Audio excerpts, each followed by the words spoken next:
Hey guys, Tim here with A4 Outdoors, and I want to make a video real quick for you guys about some accessories we've put on the machine. I've made some installation accessory videos if you've seen it, and I've skipped a few things just because we were trying to get ready for a ride. But anyway, if you like the videos so far in this one, subscribe to our channel, hit a like if you like this video. But I'm going to start at the front of what we've put on it so far, and we're going to put a lot more things on it also. But let's start with, this is the Can-Am pre-runner bumper. I really like this bumper, kind of guards the front, and this is in a 10-inch, I believe it's a 10-inch, maybe a 12-inch light bar, I can't remember. We ordered this off of Amazon. There's tons of them, but just measure this, and I'll actually measure it. I'm trying to remember here.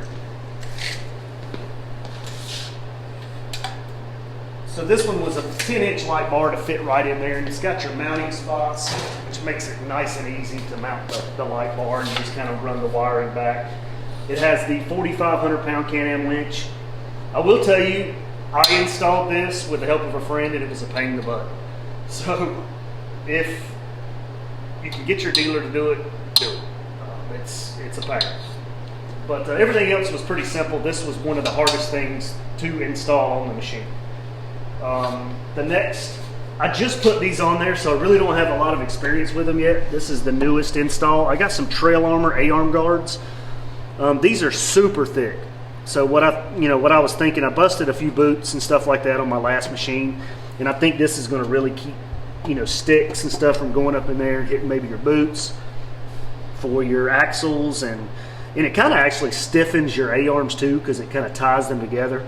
Super easy to install, and I'll make an install video kind of to go over how we installed them and stuff like that if you get them, and in that video I'll put a link also.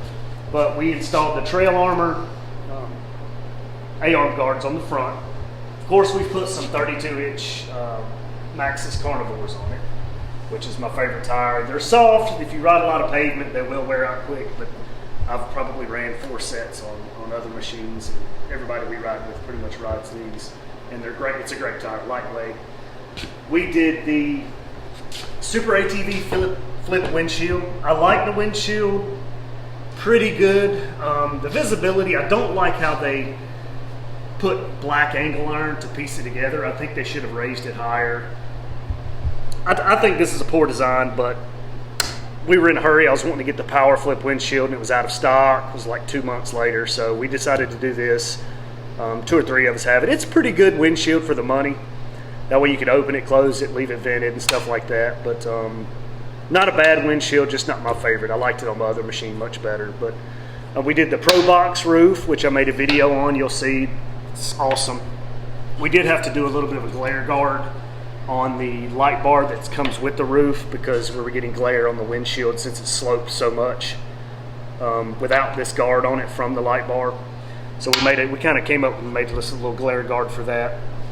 These are just, I think it's Rocky Mountain ATV side mirrors that we put on here. I didn't like the sport side mirrors, because when you get in and out, you almost knock your teeth out.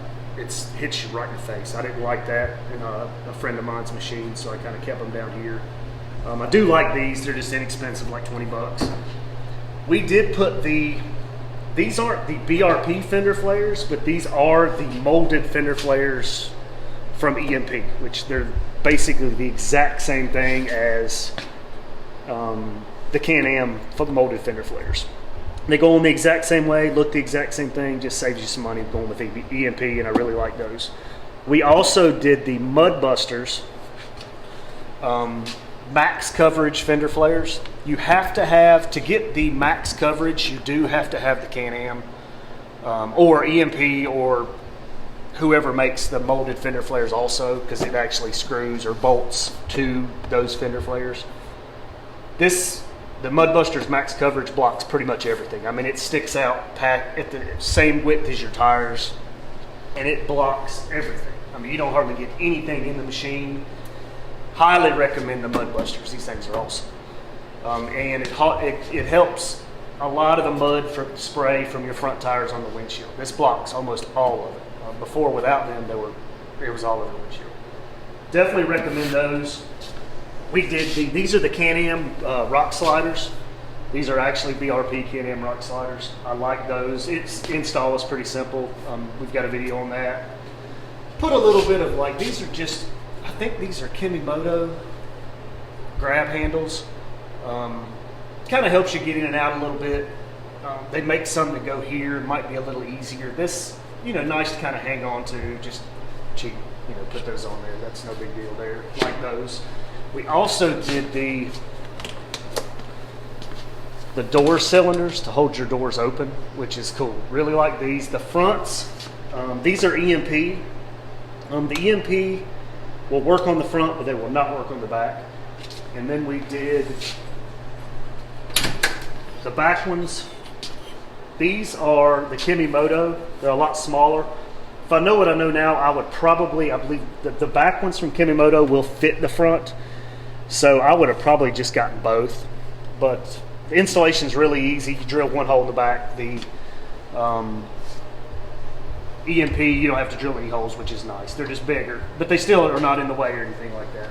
We've got the Kimimoto door bags with the knee pad on there, and we got the back door bags also. Those are cool. They're definitely not waterproof, but you can put your phone in it and some stuff like that. Just don't get them wet because they're not waterproof.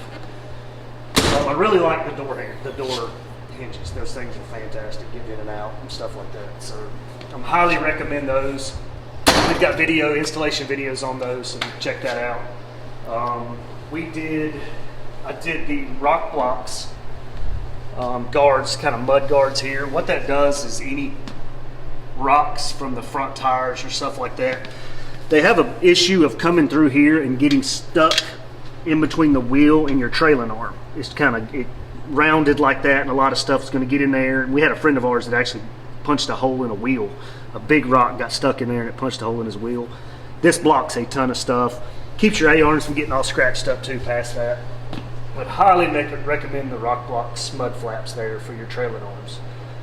We also, like I said, here's the Can-Am fender flares in the back with the Mud Busters extended max coverage fender flare. It's a kit that comes with. I really like those because it sticks out past the tire, helps throw out of your overspray coming in the back. Installed the Can-Am rear backup camera, which is almost a must for an X3 because you cannot see out the back of these things. It's very difficult. The installation was pretty simple. We've got a video on that also. Check that out if you're interested in installing this. Definitely recommend that, or you can't, you can see everything behind you just like a car. This is the Can-Am cooler, which this is the older model. I actually bought this off an individual a while back and used it on the four-wheeler also. The new ones have a little bit better latches. It's more like a Yeti type latch on the new ones. These are nice because they have the link Q, it locks right in. You don't have to worry about strapping anything down. The only thing is, if you go on long rides or have a lot of people, they're small. I mean, it doesn't hold a lot. You can get probably a case and a half of water or drinks or whatnot in it. That's about it. I do wish it was a little larger, but it's adequate for a normal ride, maybe a day ride, stuff like that. It's just convenient to be locked in like that. We did our Tusk whip mounts. They are fully adjustable, so you can mount them anywhere on the roll cage, and you can rotate them any degree, basically straight up and down, back. So these we've kind of sloped back there with our whips, and we've got our whips on the switch. I did just put in the blow-off valve for this machine. I'm trying to remember the name of the company. I forgot the name of the company, but I will look it up and I'll post it in there, the name of the company for the blow-off valve. The blow-off valve is actually, you mount it on I believe it's the intake side of the turbo. Mounts just in behind the seats. It was a pain in the butt to install. The video says you can install it in like 2 minutes. Don't believe the video. You can't hardly get to the back side of it to put the hose clamp on. Other than that, it's easy. It's just really hard to get to the bottom side of it. But it sounds cool. It gives you that swoosh sound when you let off on the gas. It sounds awesome. Basically, that was the reason I wanted it, just because it sounded cool. And haven't got to ride much with it on there yet, but just around the house and stuff like that. But it is pretty bad. I mean, it sounds good. We got the Can-Am rear window net, which is nice. I had it on my other machine. Helps a little bit of, you know, back spray off your tires, dust, stuff like that. And it has the Can-Am logo in it. I got that. And I think that's about it for now. Oh, I did install the EMP tablet holder, which I really like. That's nice. It's actually, it'll hold your tablet. It'll go up to, I think it's like 7.5 inches tall, so it'll hold a really big tablet, or down to like a 7-inch tablet or a phone, almost even small enough to hold a phone, like a Max iPhone or something. And it gives you a little glove compartment. You can still get to your accessory outlet in there and everything, to charge your phone or whatnot. Also, the ProBox roof has USB where you can plug and charge your phone also off the roof and put it in here, which is nice. Highly recommend the roof. Most of the stuff that I've installed, this is a Kimimoto shifter gate cover. Super easy, and I changed the shifter gate just because this one's a little taller. And shifts, it feels like the shift is a lot easier now. You can get into gear really solidly now. The only thing about the shifter handle, this one's a little long and it hits right there just barely, but it kind of clicks in, which is nice. Really like that. Most of the accessories that I've installed I really like. Everything I think we've done I would do again so far. There are a few things I want to upgrade, like the sway bar mounts in the front and back. I've heard they're a little bit, you know, kind of on the weak side. I may upgrade those pretty soon. But again, guys, these are kind of the accessories we've put on it so far. If you have any questions about anything, just comment in the comment section. I'll try to get back with you as soon as possible with an answer. If I can't answer it, we'll try to figure it out, you know. So, but I really like everything. Again, subscribe to our channel, hit a like if you like this video, and we'll see you later.